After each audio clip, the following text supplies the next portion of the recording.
feels so simple. Loving always. It feels just right. I can't explain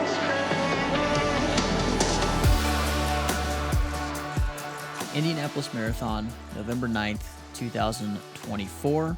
That was my new goal marathon of 2024, and it went really well. If you saw the thumbnail and the title of this video, you know that I ran a massive PR of about 13 minutes. This is going to be the video all about that weekend. So strap in and let's go.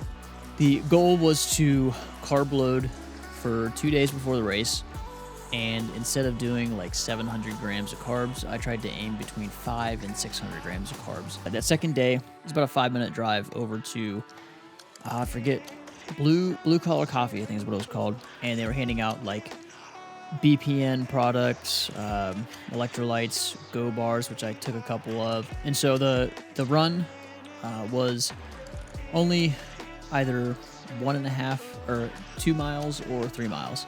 So I decided to do 3 miles because that's what I had planned to do anyway, and just get a nice, really easy, just tune up right before race day. Got to say hi to Eric, and then I got a picture with Eric. I need to get a picture with you real quick. Wait, with 3 cameras? 5 cameras? Yeah. This one's like, you need to turn this one. Got it. Oh, we're already here? Oh, yeah, we gotta go way over on that side, though. You ready to pick your stuff up? No, Now? just got here.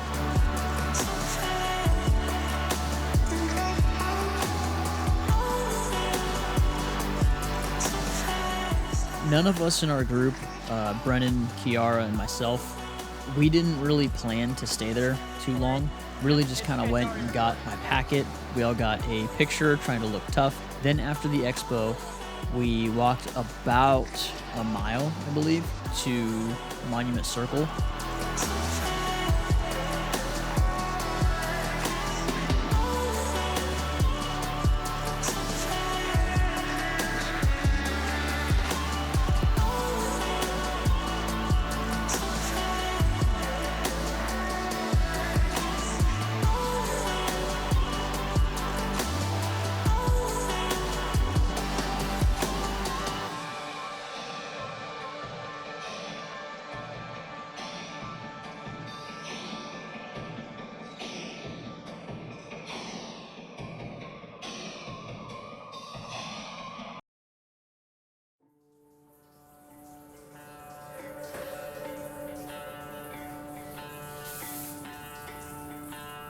We woke up at 4:30 a.m. and Nick and I both immediately started making some coffee because coffee's good and it's good to help you wake up. It's good to help you flush out your system, if you know what I mean. As the coffee was making, I decided to make my 2 scoops of G1M mixture for drinking that before the race. All right, how many scoops?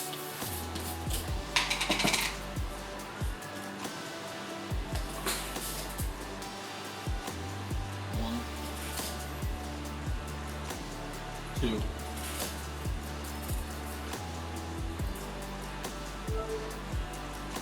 2.5. That should be good.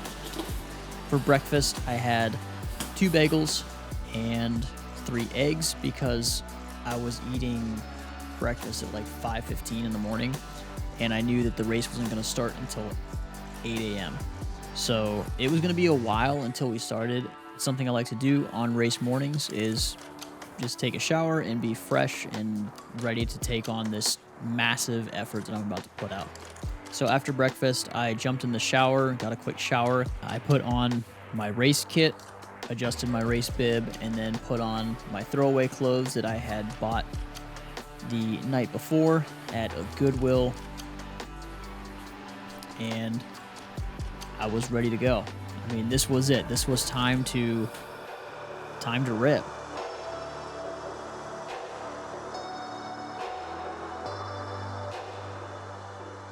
Nick had prepaid for parking And so we were like one of the first people there. And around 6:30, we were sitting in the car, and I was trying to drink my god-awful cocktail electrolyte solution, and my stomach just started to turn. I don't think it was nerves. I think it was just that I was trying to take down too much too early in the morning. But I finished it off and just kind of let my stomach settle. 7:15, we started walking to the start line, which was a little bit further than the convention center that we had picked our packets up at. So once we found the finisher area and the start line, I split off and decided to start my mile-ish warm-up. And once I started that, I just immediately felt terrible. I think I was running somewhere around 9 minutes per mile, 9:30, and my heart rate was really high, but I just did not feel good, and I was not confident at all. And I stopped at the convention center and went to the bathroom and kind of looked in the mirror and said, hey, you got this. Just do your thing. You've trained for this. This is it. Came back to the starting line area with about 5 minutes to go, and they had started like moving the gates around, and the security people were like, no, you guys can't come through here. You gotta have to go all the way around, whatever. Bro, I can't get in the gate, man. Nobody can. Hey, there's Clark and Eric. So what I did is I ended up just like ducking down and like meeting the shape of the gate like this, and just like squeezing through. It's gonna be a good morning. Gonna get some yards.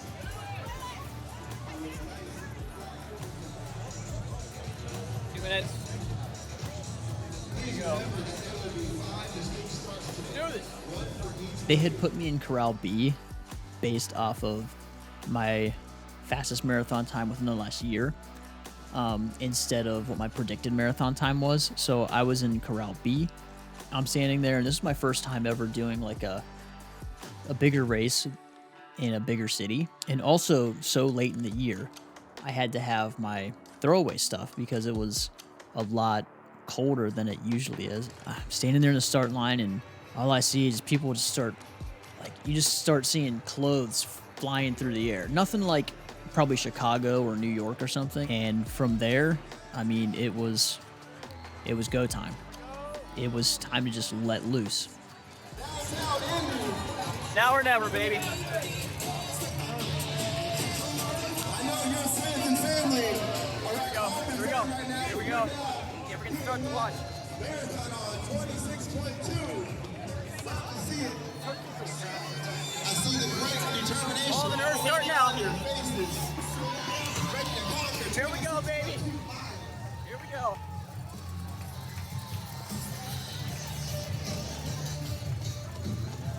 Seven tenths.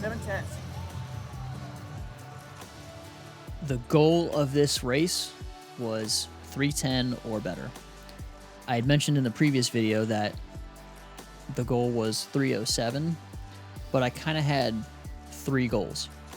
Goal number 1 was like absolute, I know that I can do 3:10. Goal number 2 was based off of all the calculators, the VO2 max calculator, which it's been a while since I've talked about, but it said that I should run about a 3:07. And then like absolute A goal is, like reaching goal is 3:05 or better. And I knew that that probably wasn't going to happen based off my fitness, but if something happened where I felt really good at the end, I could maybe run a couple of sub 7s and run a 3:05 or something.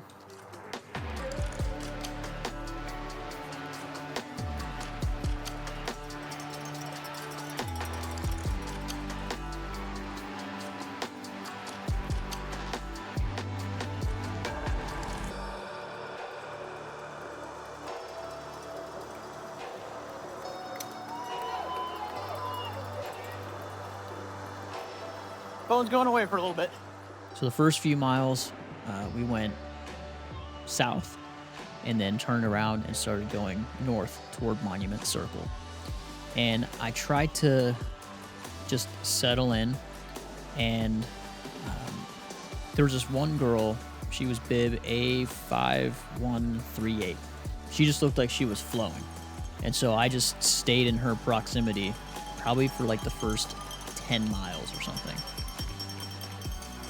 I came through the 5K mark at 22:06, or about a 7:06 per mile. Yell one. And the strategy for gels was going to be one before the race, one at 4 miles, 8 miles, 12 miles, 16 to 17 miles, and then 21, 22. Just past 10K.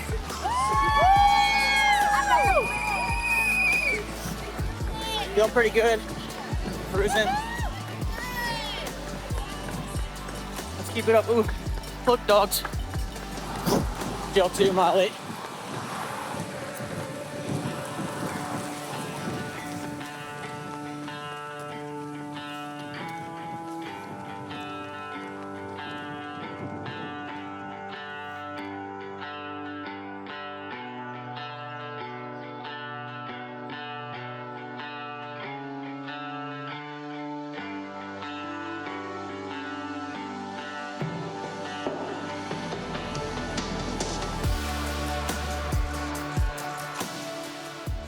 One of the first problems made itself apparent pretty early on in the race when I took my first sip of my G1M Sport in my Nathan handheld flask. My G1M Sport, it tasted like vomit, but I venture to say it was probably because I forgot to wash it and I just did not look forward to taking drinks.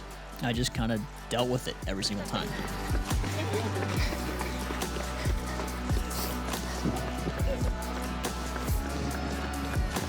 Half marathon. Let's go.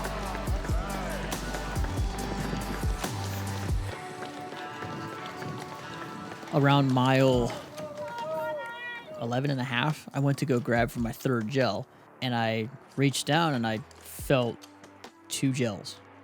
And I was supposed to have 3 more. And so I started to go into panic mode a little bit. I said, okay, crap, what happened? Maybe I threw it away? My throwaway pants? And I really think that's what happened. But I didn't have time to really, it was already gone. So I thought, okay, they're going to have nutrition somewhere on the course. So I'll just grab one of their gels. All right, I had a massive brain fart.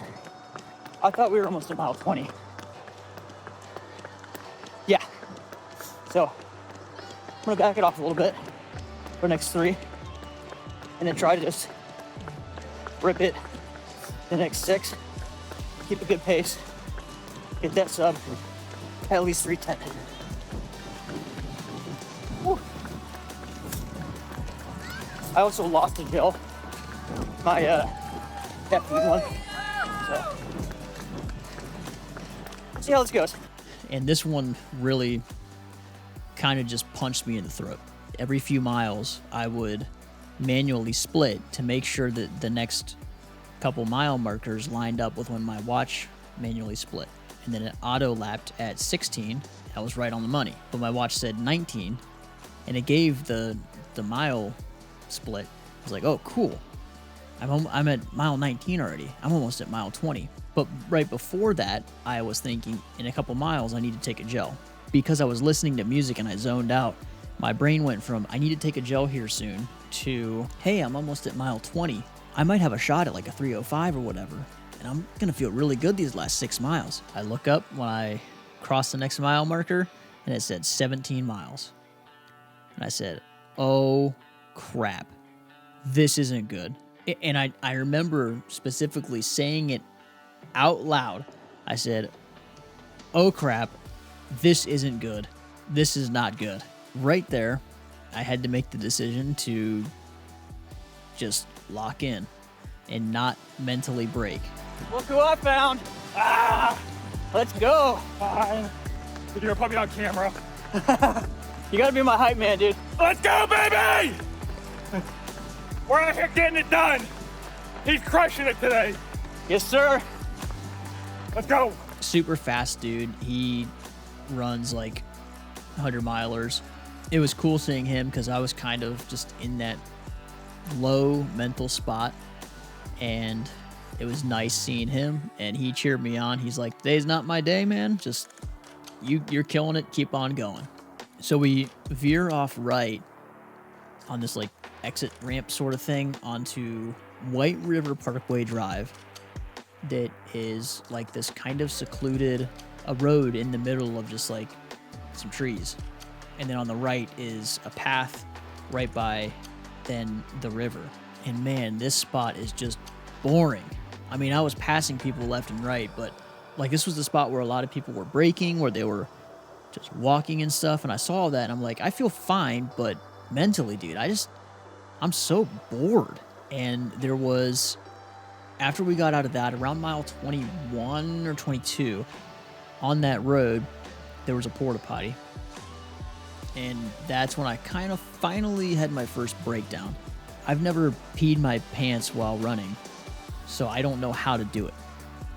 And it's not worth it. I mean, if I was an Olympian or whatever, like, sure, maybe, but 3:10 marathoner, like, I'm not winning any medals or anything. So I stopped and went to the bathroom, and I was like, okay, you got like 30 seconds. Stopped in there, started going pee, and put my head against the wall, and I said, oh my gosh, this feels so nice. Oh, this is so good. And then I was done going to the bathroom, immediately started running again at like a 6:45 pace because I knew I needed to make up a little bit of time. But that's when things started to hurt and when my body started to break down a little bit.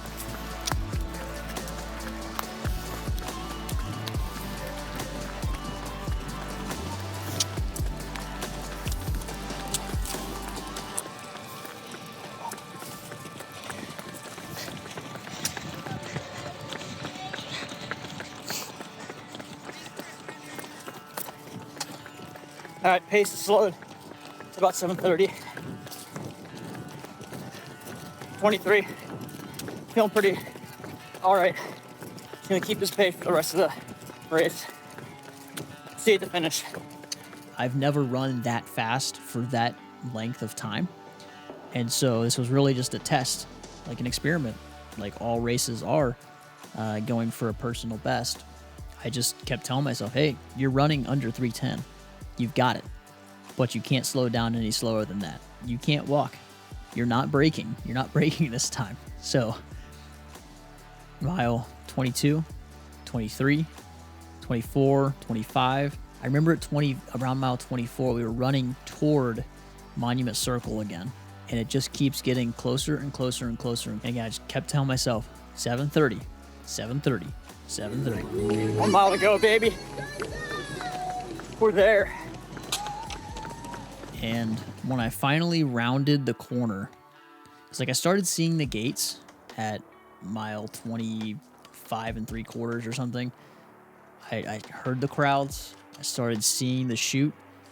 And when I rounded that final corner and got into the finishing chute area, I was like, okay, this is it. Everything we've worked toward for the last like year and a half. This is it. You're running your fastest marathon ever. Like, we're almost done, but the work's not done yet. Finishing chute. Here we go. We're close. We are close.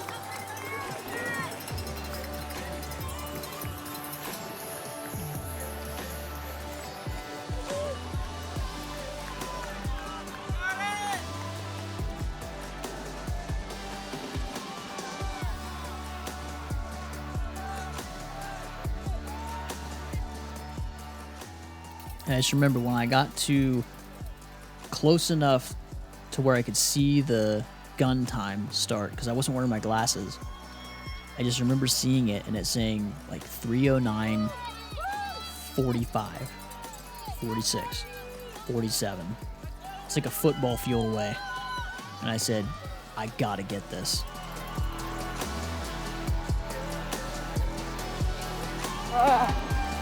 There it is. Come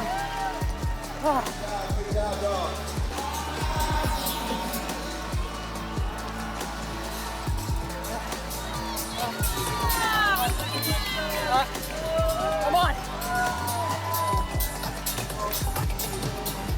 Yes!